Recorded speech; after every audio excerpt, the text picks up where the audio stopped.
This is Josh with 9-Hole Reviews here for Midway USA, and you're joining us in the gear corner as we take a look at the Radian Ramjet ported barrel and afterburner compensator combination. This is for the Gen 3 Glock 19 and Glock 19 pattern pistol. Let's get right into it.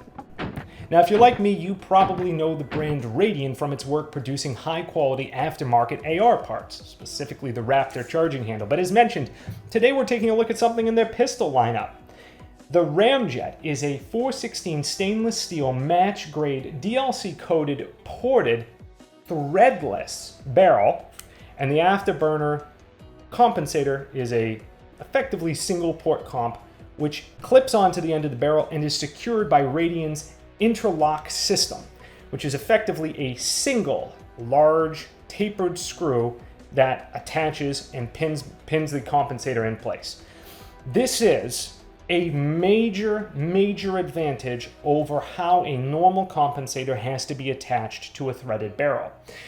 If you have ever done that before, you know that it requires things like copious amounts of thread locker, numerous small set screws, which are prone to stripping, and in some cases, I personally like to use plumber's tape to try to get those things to stay in place, as frankly, they want to move, and they are a pain in the butt to get locked in where you want them.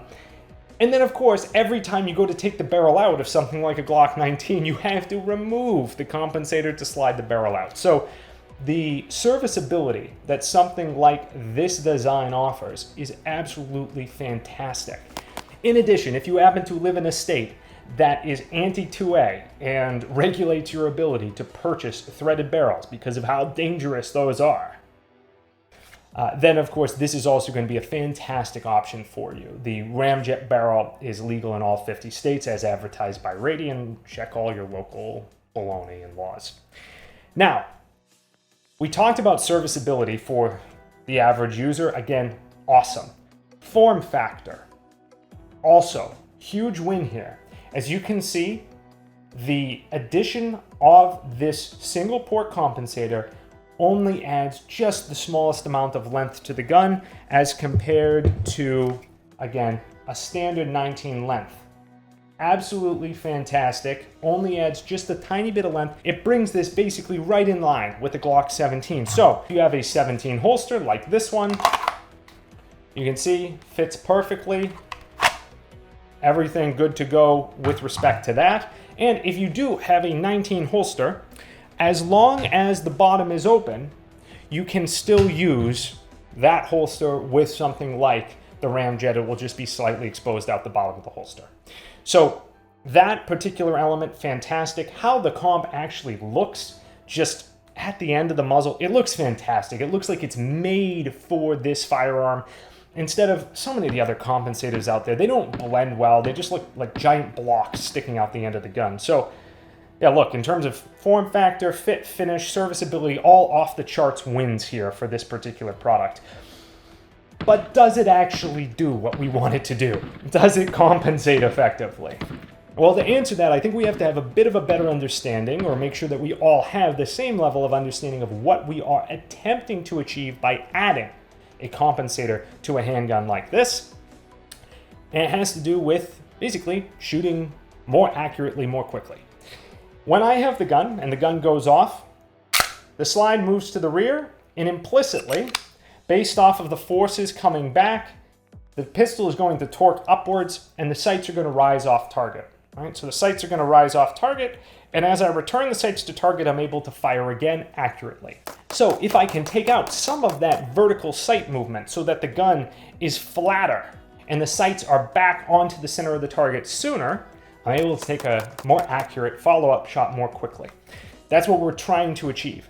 Does the Afterburner comp do that? Well, as you can see, the port here is pacing directly upward. So as the gun cycles and we reach this point, the gases are venting upwards, driving that gun back down, or at least mitigating the amount of rise you see. Does it actually do it? Yes, it does. It definitely reduces the amount of sight rise that you get. But do you still get sight rise? Does the sight still leave the center of the target? Do you still have to employ solid recoil fundamentals to correct the pistol, apply proper inputs to bring the pistol back down onto target? Yes, you absolutely do. So, does it cut down on sight movement and felt recoil of some degree? Absolutely. But I think something that's lost on a lot of us who just go to the range a lot and shoot target ammunition, like 115 grain Winchester white box, this compensator, the amount of gas that it has to move is not very much to begin with. There's not a whole lot going on in 115 grain target loads. When you add in something like a plus P load or defensive ammunition, you have more gases going through the gun to work the comp. And without the comp, you're going to have more sight movement anyway because there's more recoil. So with defensive ammunition, with plus P ammunition, that is, in my mind, where we see this actually really shine. I would say that this particular product takes defensive ammunition and makes it feel like shooting something closer to a target load out of just a non-comped gun. So if we had a non-comped gun shooting a target load, that would be what this feels like and looks like in terms of sight movement and felt recoil in your hands and arms, shooting plus P or defensive hotter loaded ammunition. And again, that's of no small benefit because when we leave the range, the majority of us are loading these up with, again, defensive ammunition, plus P stuff. All right, before we wrap up, let's talk about the last piece here, which is reliability. Anytime that we add a compensator to a setup like this, again, the Glock is a recoil operated style firearm, we're going to at least cut into some of the reliability of the system. So again, we're changing the direction that forces are being applied and how they're being applied. If you are unfamiliar and completely new to modifying pistols like this, you should understand that there is a possibility that your light load range ammo may not power the gun effectively, and you may need to look at altering the recoil assembly. We didn't opt to do that. We shot it with a Glock Gen 3 OEM recoil assembly, and it worked basically all the time with the exception of as we got a couple boxes in without cleaning, we noticed that the gun wasn't locking back with target ammunition. We threw in a defensive load, boom, gun is working just as intended.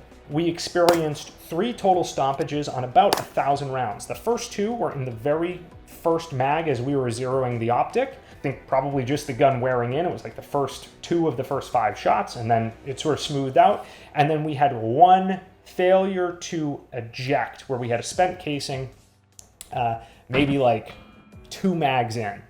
After that, no further stoppages through, again, about 1,000 rounds with the exception of the gun stopped locking back after maybe like 150 rounds of target ammunition. If you're looking for maximum reliability with target ammunition, then you should be looking at tuning the recoil spring. But remember that if you're shooting target loads and then going and shooting defensive loads later, those 2 things require different configurations. All right, lastly, price point. This is a tough one, and it's probably the #1 thing that keeps people from actually buying this product because it is stinking expensive. This bad boy, as of the time of filming, was available on Midway. We got it for $390. That's really expensive. That's like, what, 2/3 of the way to a brand new Glock.